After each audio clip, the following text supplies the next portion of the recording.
Elevated Grapes Podcast. Elevated Grapes Podcast. With your host, Sethee.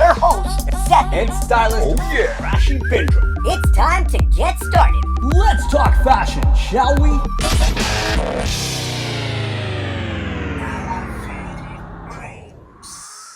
Welcome to Elevated Grapes. I am your host, Sethee. And I'm your co-host and stylist, Rashi Bindra. Today's super exciting, and I can't contain my excitement because we were lucky enough to connect with the legendary Jeanne Beker, who agreed to be on our show and share all of her fun experiences with us. So, Jeanne, thank you so much, and welcome to Elevated Grapes. Well, thank you. I'm feeling elevated already. What a wonderful setup. That's awesome. Just hearing your voice and knowing that you're a part of our show today and a part of our journey just gave me shivers as you just said, you said welcome. I know you guys grew up watching me. We the whole did. nation did. About the 130 different countries were tuning into that show for 27 years. So a lot of people grew up watching me and that show. Pretty Every cool. Saturday, 6:30. Yeah, Saturdays and Sundays, actually. And Sundays, we repeated on Sundays, if you had too much to do on Saturdays, you just wanted to even watch it again on Sundays. We got the reruns, I think, back in Dubai, like at odd times they would show it, and then I'm just like glued and I'm like trying to learn everything about fashion, and it wasn't so open back then too, right? Especially in such a conservative country. So I'm just like trying to be like, oh my God, those clothes, especially, like, I want to do what she's doing. She's so cool. It was like, yeah. I know, that used to kill me because all these, girls were out there going, I want her job. And I'd go, get your own job. This job didn't exist before I started it. So, I mean, there's a bit of that. I'm always telling people, be an original. Don't follow in anyone's footsteps, and reinvent the wheel if you can in any way. But that's cute that you thought that way. And, sometimes I really think to myself that we created somewhat of a monster with that show, because it really was a dream machine for so many kids growing up, especially kids growing up in small communities all over the world. And some kids that were growing up in conditions where they didn't feel that they belonged, and they didn't feel accepted, and they didn't feel that they'd ever really fit in. And all of a sudden, we opened this window onto this glamorous, magical world where anything seemed possible. So then you had all these kids wanting to get into the fashion scene, and then you had all these kids enrolling at fashion schools, and now we've got all these wonderfully talented kids out there who are really highly trained, and our fashion industry is in peril, and you really just wonder how many of them are really going to make it, how many of them are really going to be able to have their own brands. That's kind of sad. Well, your story is interesting because you sort of paved the way for fashion television. It wasn't just handed to you. It's something No, I demanded that they let me. When I heard there was a show that was going to be produced at Citytv back in the mid-'80s, I had already been doing a show called the NewMusic, which is also kind of a legendary, trailblazing, groundbreaking show that I was doing with J.D. Roberts as my co-host, who is now John Roberts of Fox News. Now he's interviewing Donald Trump instead of Metallica. Really, go figure. So I was kind of getting ready for the next big thing, because I've been doing the music scene like since 1979. That's when we started the NewMusic, pre-MTV. So that, talk about a groundbreaking show. But I thought, by the mid-'80s, I felt I had interviewed all my idols, all my rock idols, all that I'd grown up loving. And I also didn't really feel that the way music was going was to my satisfaction. And I was just not happy with the music scene. And I was just looking for the next big thing. And I always loved fashion. As a chick growing up in the 60s, I was the first on my block to have go-go boots. And, I was just a real fashion fan from a very young age. So when I heard that they were putting together this fashion video show, much like a music video show, but it was going to be about fashion, I thought, hey, this might be something I could do. So I heavily lobbied for that job. Like I begged the guy, Jay Levine, who was masterminding it and putting it together. And I went to the station manager and, rapped on his office door and said, you got to give me a chance. I paid my dues and I'm ready for the next big thing. I really want to do this fashion show. And they went, yeah, but you know, you're going to be wanting to interview these designers and we don't want that. We just want to show the sexy eye candy. We want to go out onto the streets with cameras and show street style and, you know, capture the zeitgeist without really analyzing it too much. And it was like, okay, I'll do anything, whatever you want, I'll do anything. In the back of my mind, of course, I wanted to approach fashion the way I had approached the music scene. And I thought, let's expose these people behind the labels. Let's go backstage. Let's go into their studios and find out more about their creative process. But, you know, I was happy to try anything. So finally, I don't know, they felt sorry for me, or I kicked and screamed a little bit, and I guess they respected me because I'd been working my butt off for so long. They said, okay, we'll let you host this pilot for fashion television. And after the first show, they said, you know what? You may have been right. I think we maybe can stand to have a few more talking heads. Like maybe we should explore the scene far beyond just the superficial. And so it was like, yes, hallelujah. Okay, so we launched into the series, and yeah, the rest is history. And the rest is history, as they say. And 27 years later, the show was still running.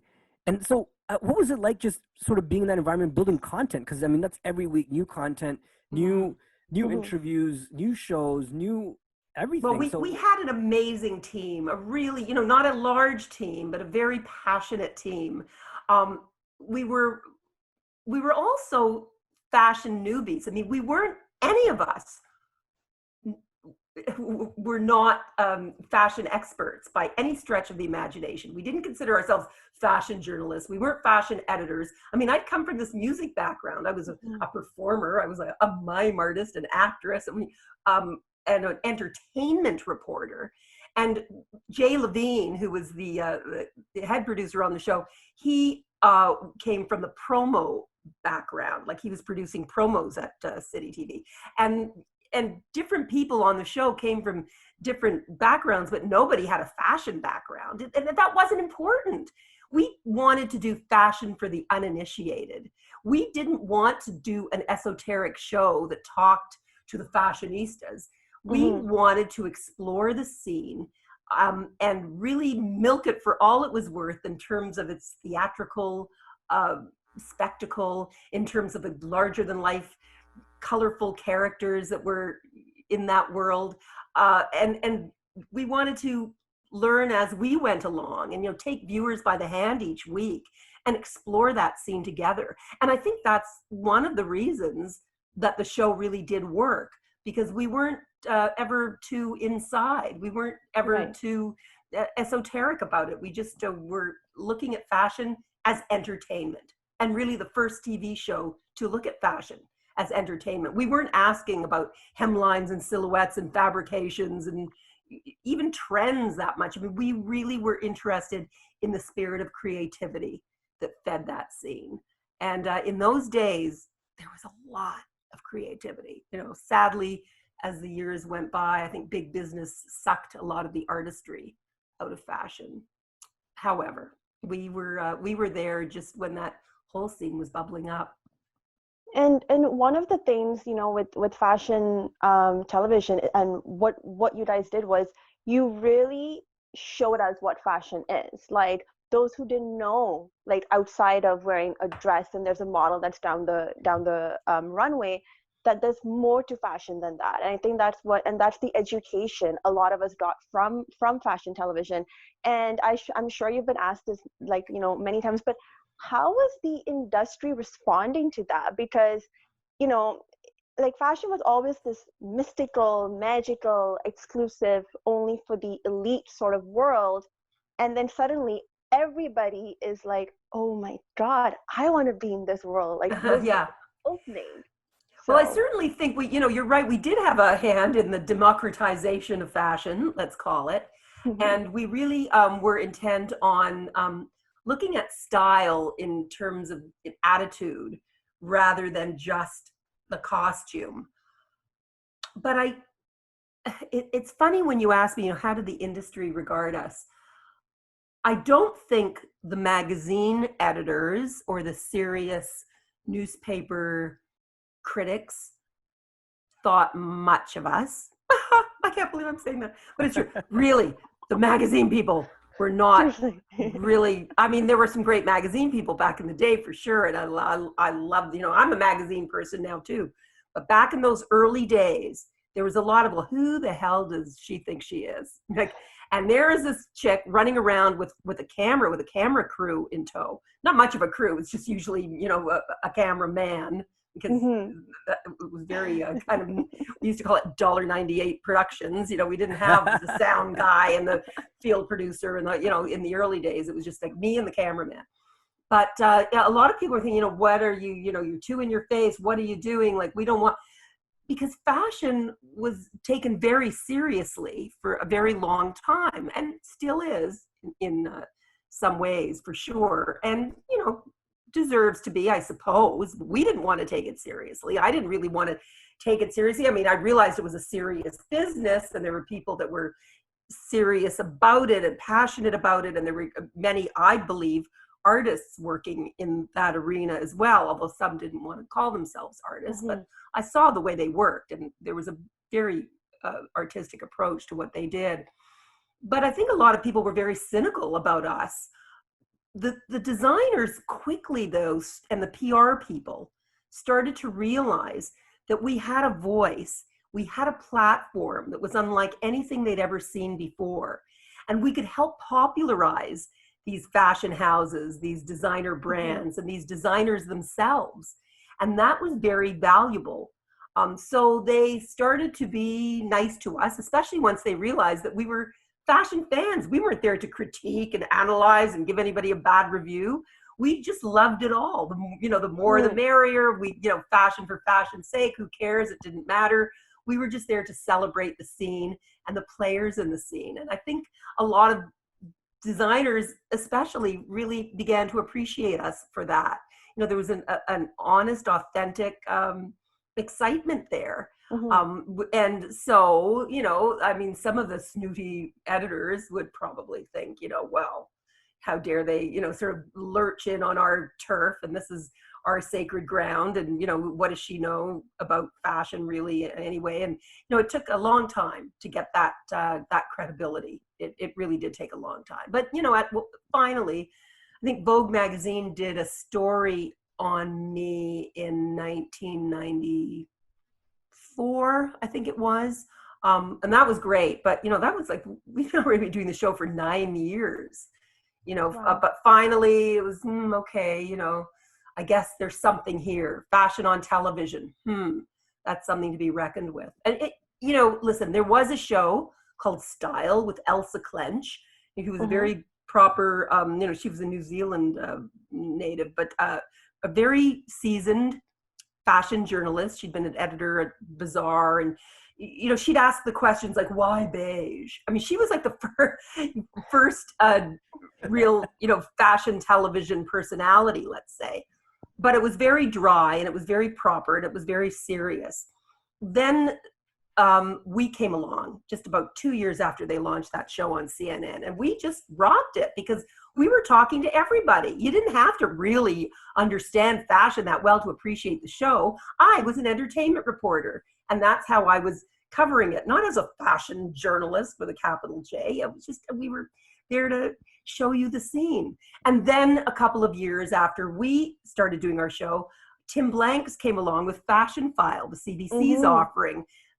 A very good show as well, but very different than ours, because Tim was a bona fide serious fashion editor from Toronto Fashion Magazine, and he approached his work as a serious fashion journalist. I was more of a rock reporter and certainly an entertainment reporter.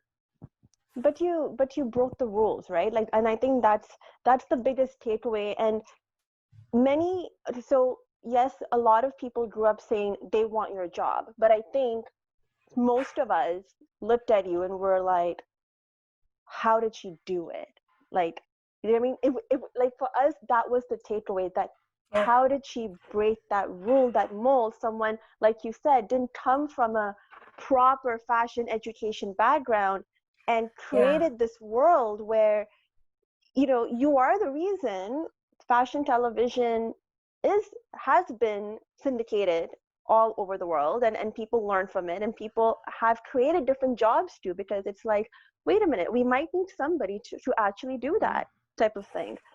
So I think that was like the biggest takeaway. Well, certainly, and I appreciate you saying that and recognizing that. And, yeah, it feels like at this stage, in the stage of life, it feels pretty good to know that I had the privilege of doing that kind of trailblazing. The timing also played a big part in this.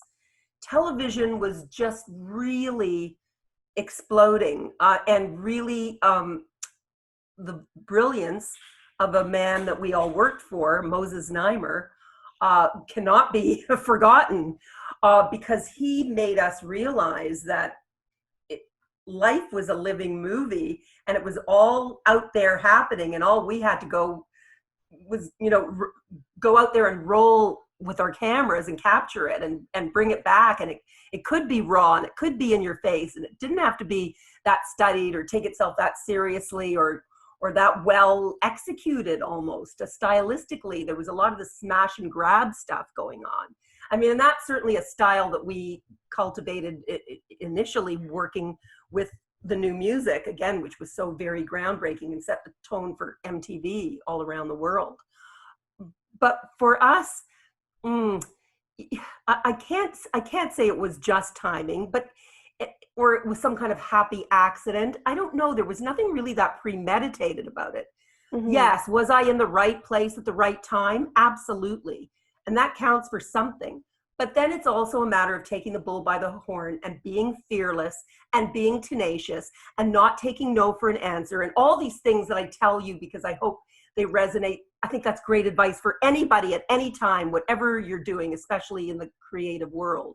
You've got to be fearless. You've got to be tenacious. You've got to be nimble. You've got to be resilient. You've just got to go. You've got to dance as fast as you can.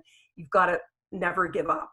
And that's kind of the attitude that we had in those days. So no matter how many, industry professionals that, looked down their noses at us and tried to dissuade us from doing what we were doing, no matter how many,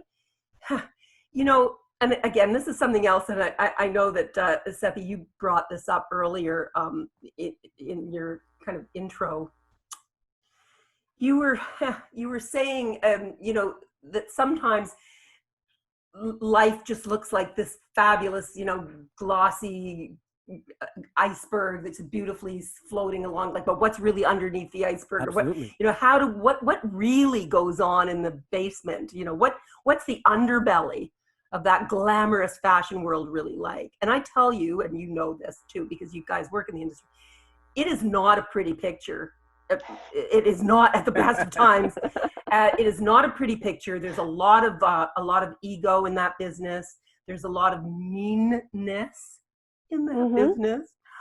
As a Canadian, I especially felt the meanness of other people. But there's also, there's a lot of blood, sweat, and tears, and nothing comes easy. And you would see me on camera sometimes, although sometimes we showed the rejections too, like people snubbing us and me running after people with my microphone and them telling me to get lost. We would show that too. But many times you would see me sitting there maybe in the front row or, cozying up to Valentino or, Karl Lagerfeld, and nobody saw the crap that we had to go through to get those interviews or to get into some of those shows. Sometimes it wasn't like an automatic, oh yes, they're in for sure. I mean, with some designers, and after many years, okay, we did absolutely have that access. But in the early days especially, it was like, what? And then when they found out we were from Canada, I mean, that was like the kiss of death. I mean, even, it wasn't until we started being syndicated in the US in the early 90s that we really, got a lot of credibility. But it was horrible. I cried a lot. I cried if I couldn't get into the Go Jay show for whatever reason, because of the venue was too small that year and they decided not to give us an invitation. And I would, I was on the phone the night before or the morning of the show, like for hours, begging. It was absolutely dehumanizing. I mean, I laugh about it now. In the moment, it wasn't so funny. It was dehumanizing. I don't think a lot of people would have done it. But yeah, that's true. I was on a mission. Rashi, sounds similar to your New York Fashion Week experience? Yes, it actually does. It very, very does. the we went and did some luggage coverage. and crying, and yes. We went and did some coverage. Part of our other business, we do event correspondence, and we did some coverage at the New York Fashion Week. And so Rashi, to her credit, spent a whole bunch of time. Probably like you probably have. This is going to be. It's preaching to the choir. She spent a whole bunch of time contacting all these designers and fashion shows and saying, this is what we do. We'd like to request a media pass. A whole bunch of them got them, and then when she got their same issue, it's too packed, we have too much of this, and then she's on the phone with them, emailing them, and some of them work, crying, and crying.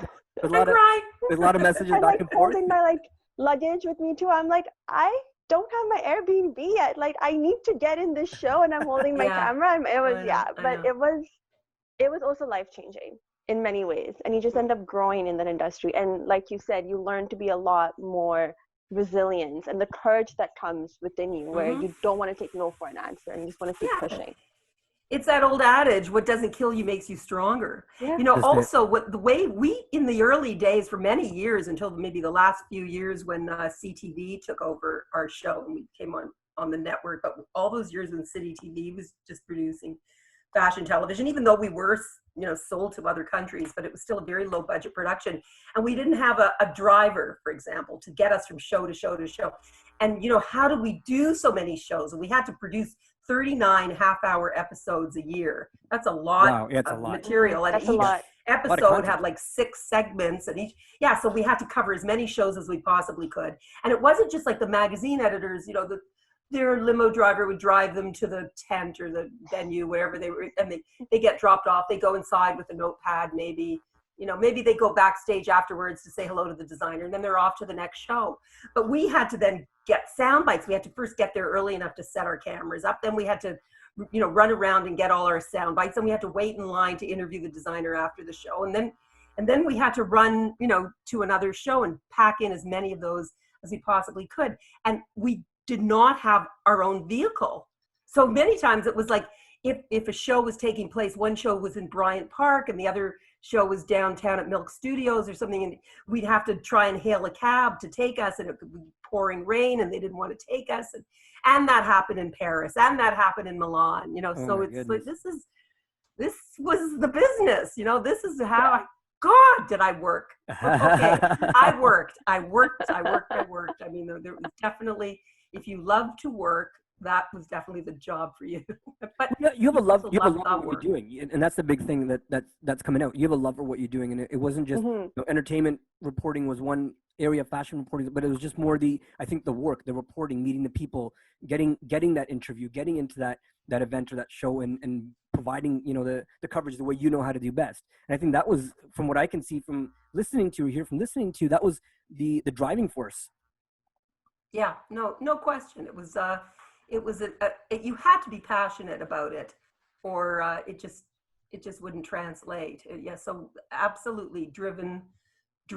I was so driven, and driven by passion. And I don't know what, where did that passion come from, and what exactly was it? I asked as I interview myself here. What exactly was it? Fed that passion? What was that passion about? Was it a passion for clothes? No. I mean, listen, I love clothes. I was in the theater and appreciate costume, and obviously always love the artistry of the garments, beautiful. But no. There was something more. There was something about that world that I wanted to demystify. Right. That there was something about those people that I saw had worked so hard and were so passionate about what they were doing, that I wanted to try and expose them and try to understand where their creative spirit was coming from. There was just something so enigmatic about that world. I just kept hanging in there to try and figure it out. What is the ego? What is it that makes someone want to fight for something as as silly as a front row seat, or to get their collection out there for the what really drove that whole world and all its players, the editors, the designers, the models, the PR people, the show producers, the hair and makeup people, all the people that brought it all together, the photographers. Very, very wonderful scene going on at the time. And I'm sorry to say, it's just not quite like that anymore. I'm not saying that there aren't brilliantly creative players in the scene now, but you know what I'm talking about. I think the fashion scene has changed. It really has. And I mean, for me personally, and of course I could be completely off here, but I felt the scene changing when the bloggers and the influencer world started opening up. And I remember I was in Montreal, and I used to love going to Montreal Fashion Week because that was my outlet that time. And you know, I did the whole as well, volunteering and back, whatever I could to be part of that. Like, I've literally tied model shoes just to be part of that world. And I remember when they were starting to pull funding out for Montreal Fashion Week, and it started being shut down. And one of the reasons was like, well, there's no buyers, there's no hype anymore. There's that love, that real reason why fashion show happens, why they put on this every year, is not happening anymore. And if you would really think about it, all our front row seats were not filled with magazine editors or, you know, fashion journalists, but more like people who are putting stuff on their blog at that time. And then Instagram obviously exploded. But yeah. I hear the day the world changed for me was oh god, I need the date. I don't remember the exact year it was, but you can look it up, Google it. Absolutely. When Tavi Gevinson, that lovely young teenager from the suburbs of Cincinnati, blogger who used to do this little blog from her bedroom, the day she came to Paris and sat in front of me at a Chanel show wearing this big crazy paper mache hat that the brilliant milliner Stephen Jones had designed for her, and she was there with her father, and I thought, okay, she's got a better seat than me. Who is this? Yeah. What is this? How is this happening? And then I, of course, thought she was such a curiosity, and, you know, started interviewing her. Of course, I mean, I had heard of this child. You know, she was very precocious and savvy and cute. And, you know, I started, I interviewed her and her dad, like, right after the show. And then I actually took them over, like, to Karl Lagerfeld and introduced Karl to her. And, wow. You know, stood there interviewing Karl as she stood there watching. And then the next year, I'm saying this, that it's, I haven't written the book about this part of my life yet, but one day I will. We're getting a prequel. I like it. Yeah. My producer, Jay Levine, again, you know, very savvy, hip guy. Yep. He was like, oh, this is a great story. We got to get.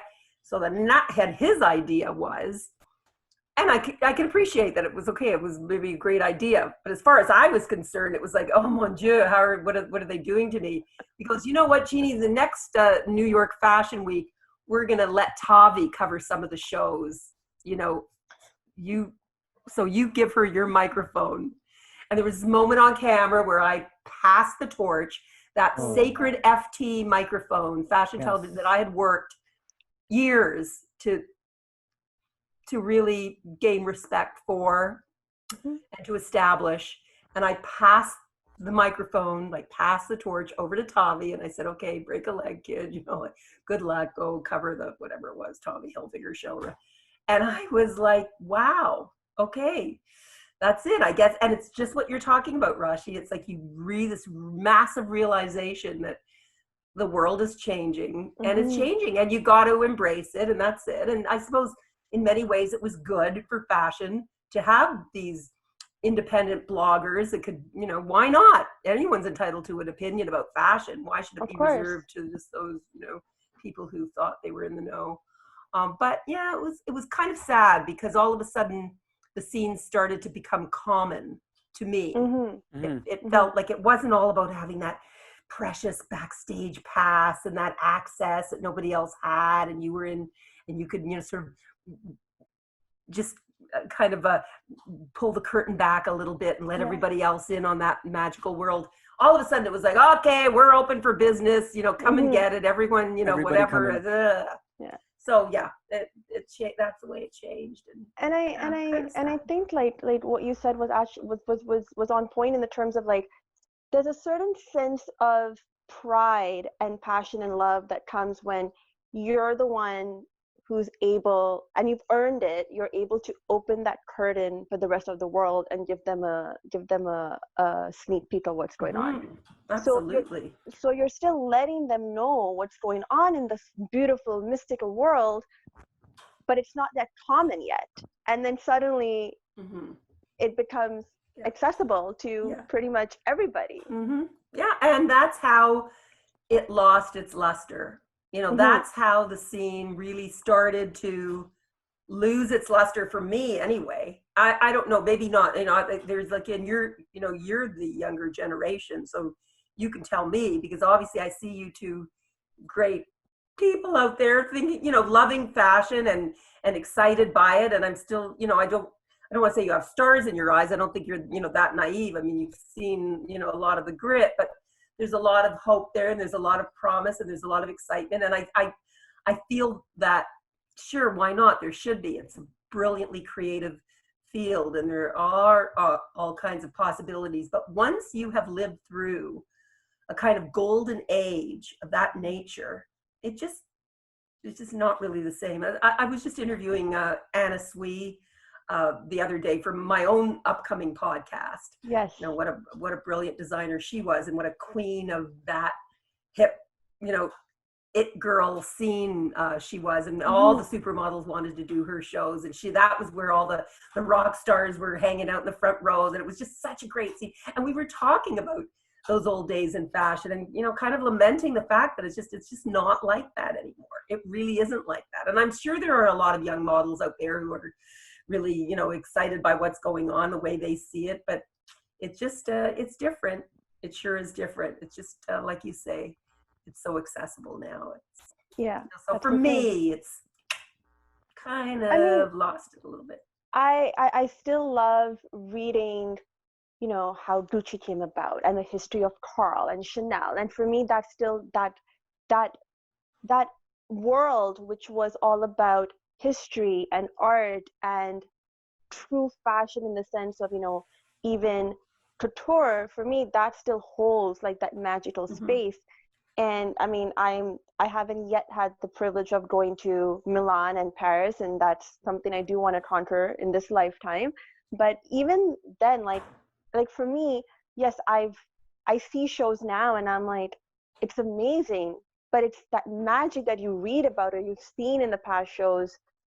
I think I still hope for that. And I know I'm a bit naive to think that the world may change at some point, but I think a part of me wants to still have that level of you know, fashion mystical to come back into the world and make it so accessible. Yeah. But you know, you can't live in the past. I mean, the fact is that the shows that Alexander McQueen did on the, you know, the level of theatricality of those shows, the hedonism of a lot of the show. Like I was talking maybe it was a couple of years ago now, to Franca Sozzani's son, who directed that beautiful film.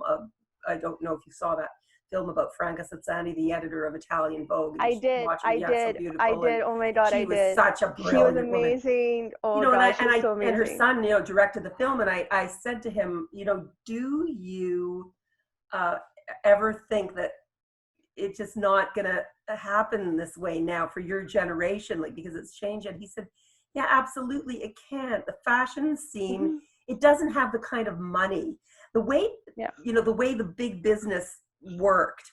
You know, at one point they threw a hell of a lot of money at that scene in those days, so it was totally hedonistic, and then all of a sudden things started to become more about the bottom line. I mean, that's not to say that there's still not a lot of money in certain promotional aspects of fashion and industrial aspects of fashion, but I don't know, big business just kind of, as I said earlier, sucked a lot of the artistry out of it.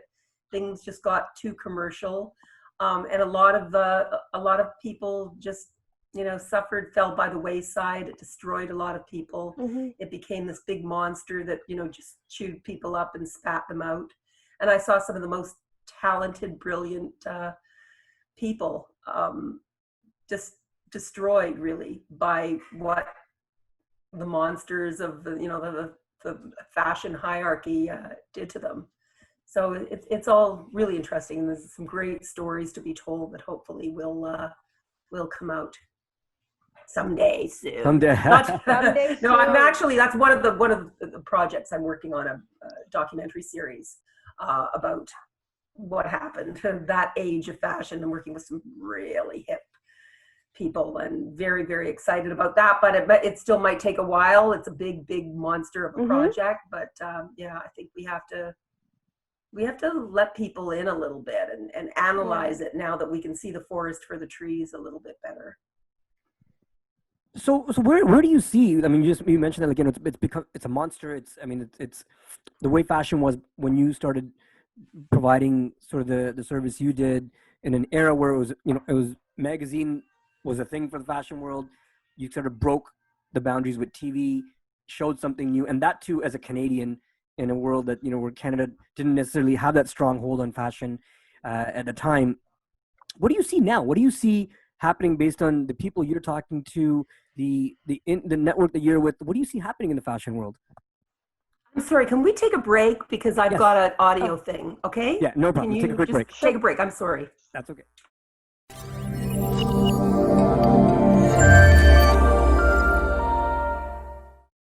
And welcome back. We're sitting with Jeanne Beker. Jeanne, this has been amazing so far. Just listening to you share your stories and experiences has been just amazing, just to be able to do that firsthand with you. So thank you again for thank you for so your time much. and doing that. Oh, thank you for all your interest and passion and great questions. And yeah, it's a great trip down memory lane for sure.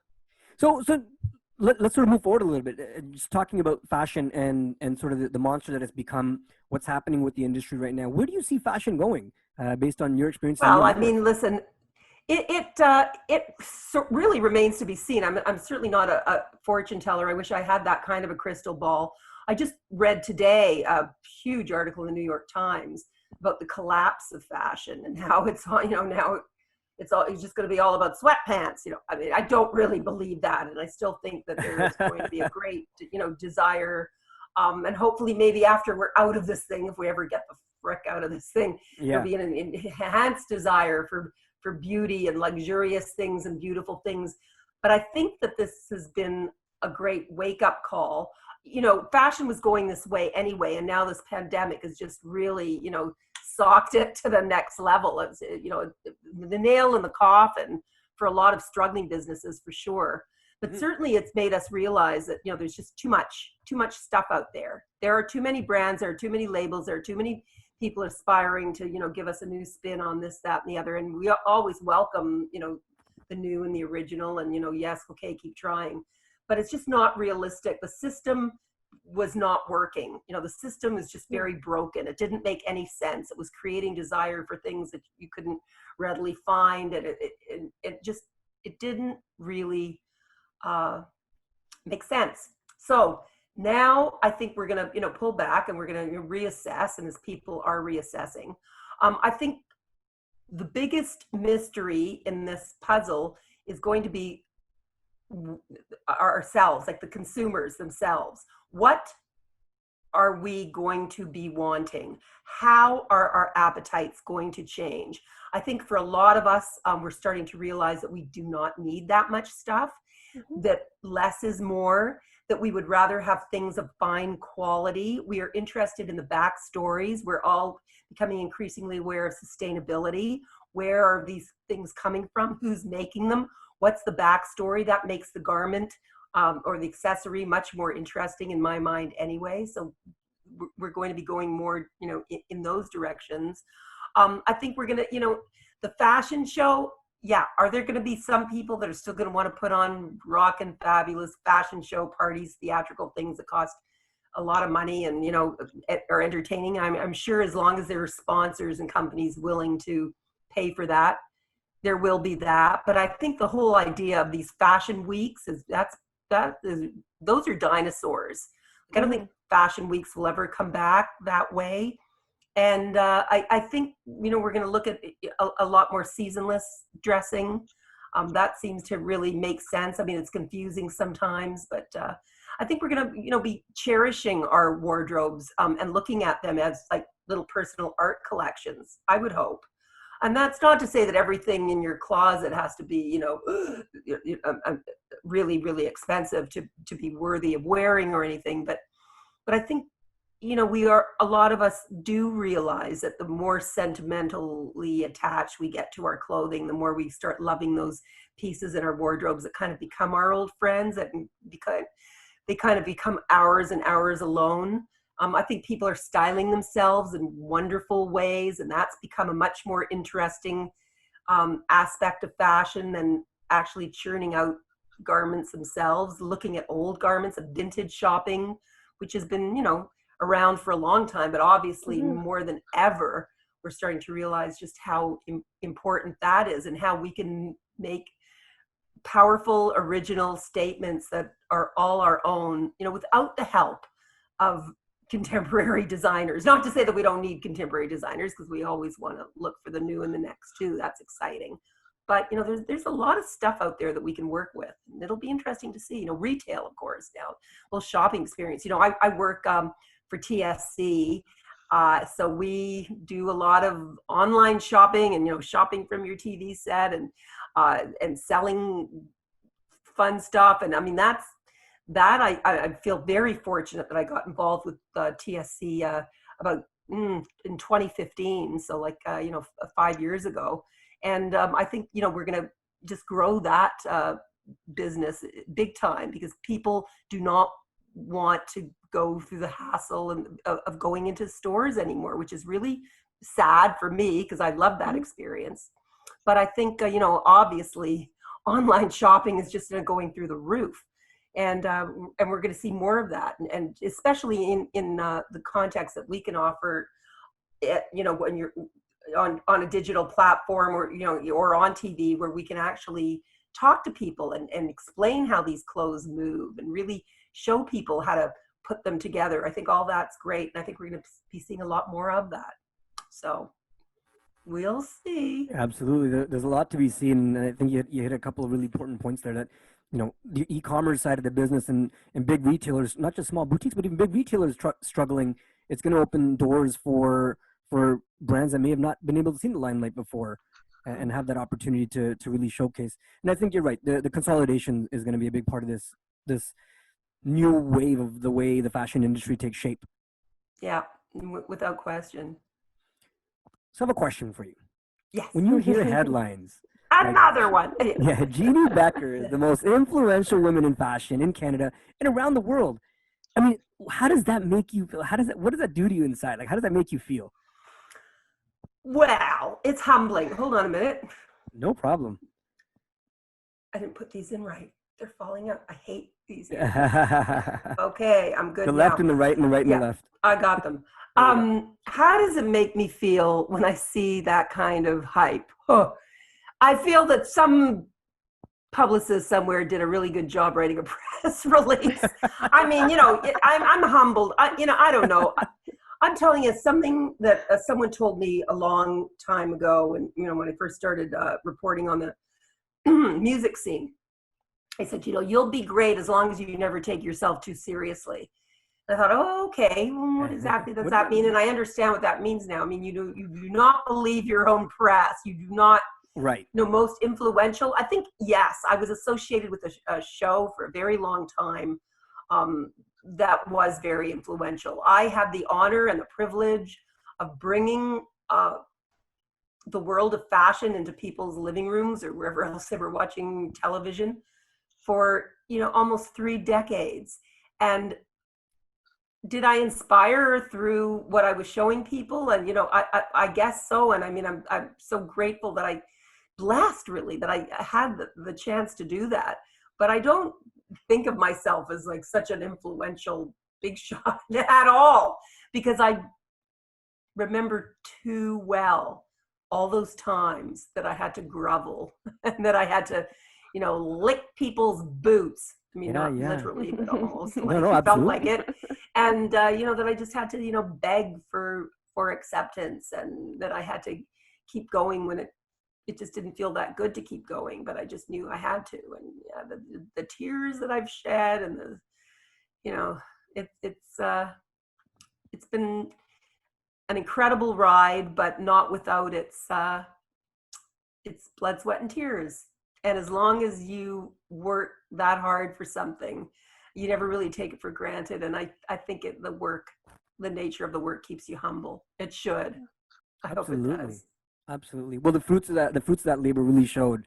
I mean, from folks that grew up watching you, continue to hear stories about you, continue to follow your stories and your your next steps and those sort of things. It really did show all that work. I mean, we didn't get to see all that. We're hearing about it now, but just to see what the fruits of that were was amazing from a viewer's standpoint. So thank you. And also remember too that I did this for a large part of this ride. I was doing it as a single mother.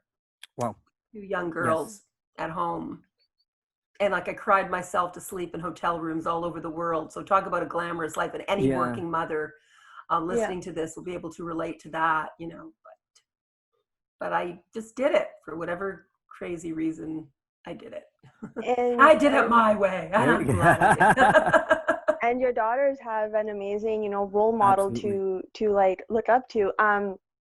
You know, and I mean, I'm trying to be mindful of time, but I still remember this was like a thing early in Toronto, like 2014 or 2015, before the St. Regis Hotel was called St. Regis, and I think now it's called, and before that I believe it was called Trump Hotel. Yes, it was. And it was, yeah. And I was very new here. I didn't know anybody, and I was just trying to get my footing into the fashion scene. And they had a lingerie or some show was happening over there. And I'd managed to, you know, get on the guest list. I don't know how, to be honest with you. And I was there. And I remember seeing you from the corner of my eye. And I was trying to have the courage to come up and say hi to you. And, you know, just like obviously be like a total fangirl and like express that. I did not do that because by the time I took the courage, you had left. Oh, turned I'm away. Sorry. No, but it's okay. But that, I think that was one of those lessons I learned. Like, you know, if you really want to go talk to someone, no matter how shy you are, Rashi, just go. Yeah, and absolutely. And then, you know, still like following you, and you know, now we're here. I was like, life is it's great in many ways, and a full circle. Isn't like that great? Magic circle. When you think about that, when you think about your daughters, and you think about yourself and all the journeys you've been through, and if you had to go back, what would you tell yourself when you were 16-year-old, just starting out in the industry? You're an aspiring actress, and at that point you'd studied mime, and you didn't know where the world was going to take you at that point. But what would you tell yourself now with all your experiences? You know, I don't know if I would have done things any differently. Much differently. You know, there were times in my career I thought, well, I'm doing it in Canada, and when you're a Canadian, you've got to scream twice as loud to make your voice heard. You've got to work twice as hard for half the money. You know, I mean, so there were parts of me that I thought, why didn't I go to the States, you know, before and try to make it there? And I could have been like an Oprah, or I could have, you know, been Miss Megabucks, and I could have really had a kind of bigger audience. And you know, so there were periods when I sort of got angry at Canada, in a funny kind of way. Yeah. But now I must say, oh no, I am a very, very, very proud Canadian. I absolutely adore this country, and now, especially when you see what's going on with the world, boy, I'm ever glad I stayed here. So I would not have told myself to leave home. I think maybe I just would have told myself not to be so hard on myself. I think we're really hard on ourselves. And I don't think we appreciate, you know, they say youth is wasted on the young. Like you just don't realize, you know, how much you've got till it's gone. And not that I'm unhappy about growing older. I think it's a great privilege. And I'm feeling very comfortable in my own skin these days. And that's a wonderful feeling. This is you know, my 60s has been my best decade yet, so that's good. I'm happy, and I feel that I've, you know, just worked my butt off, but you know, it's paid off. But I think, you know, there are times now when you know, you look back at pictures of yourself even when you were young, and you think, oh, I didn't really look that bad. I mean, you might not like the hairdo or the outfit or something, but you look at yourself and go, wow, and then you look in the mirror, you think, okay, of course, I try to love myself. I think everyone must do that and accept whatever's happening, accept yourself, warts and all. But I think when you're young, you sometimes beat yourself up too much. You compare yourself to others.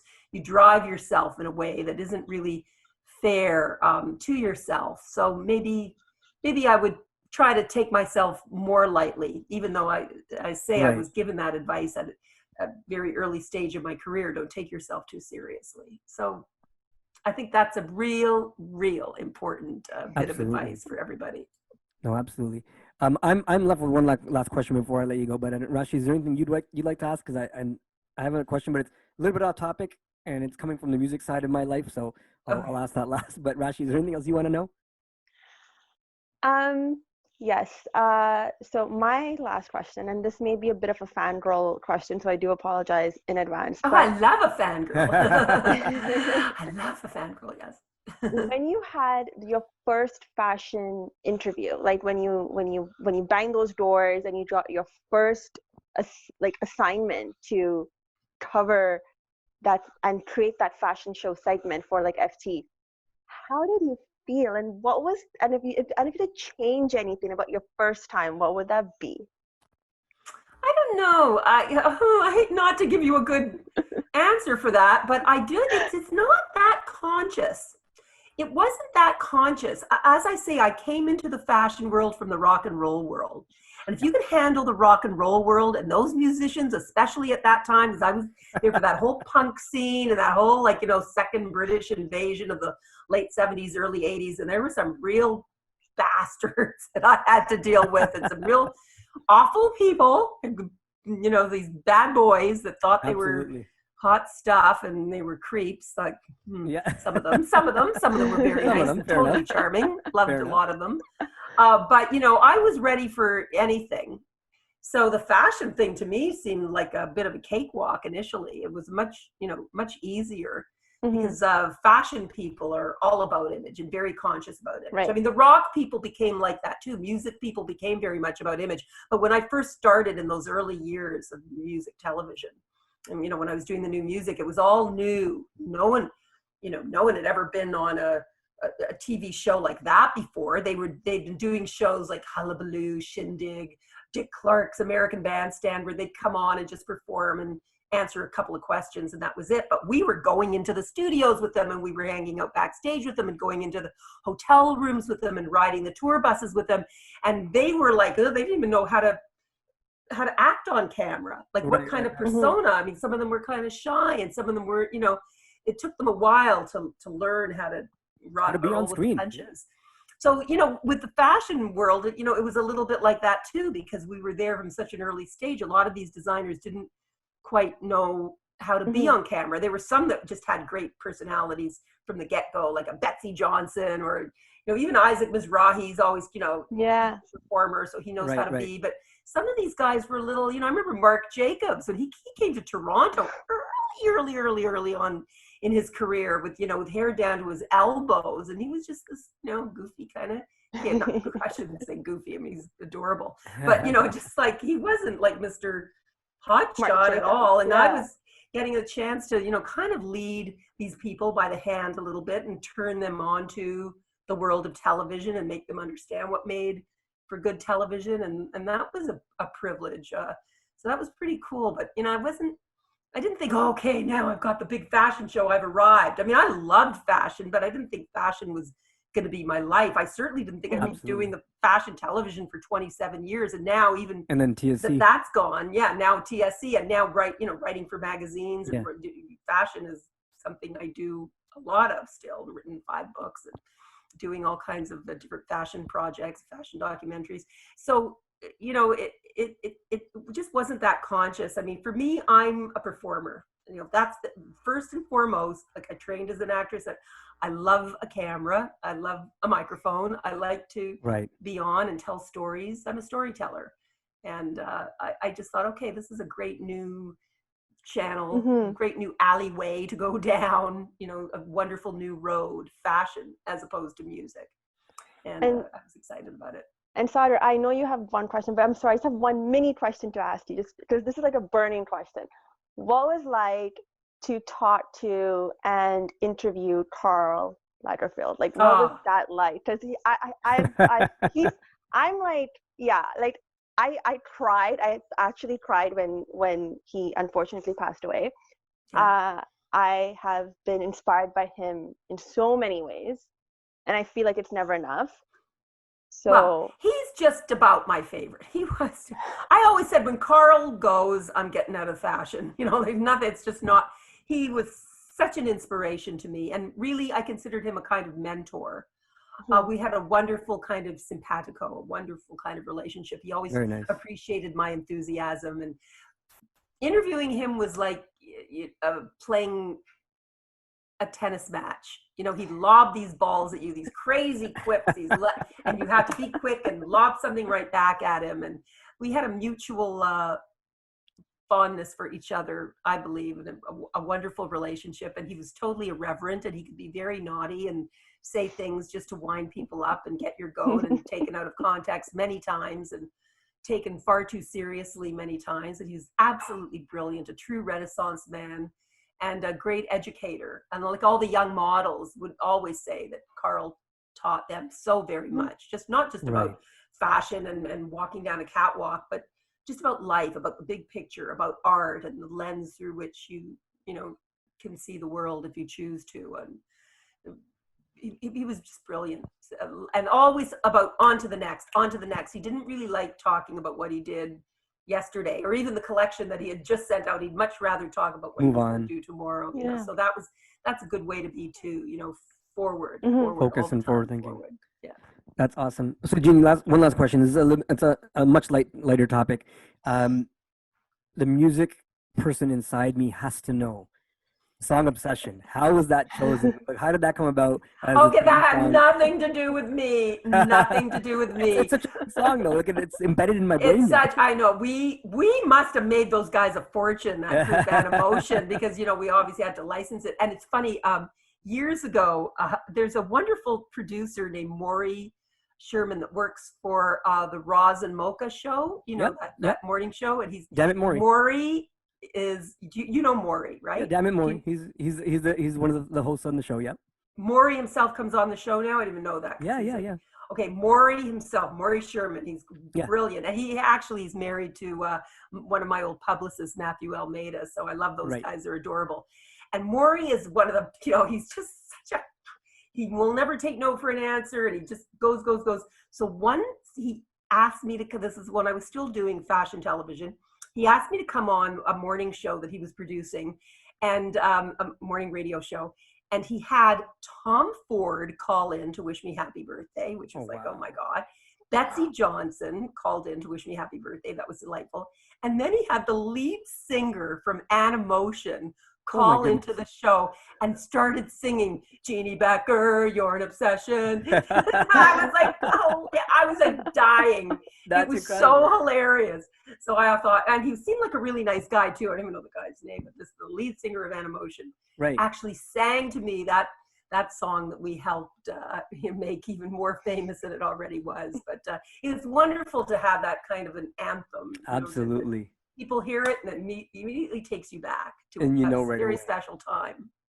Jeanne, thank you so much. This has been incredible. I can't even express it. Thank you so much.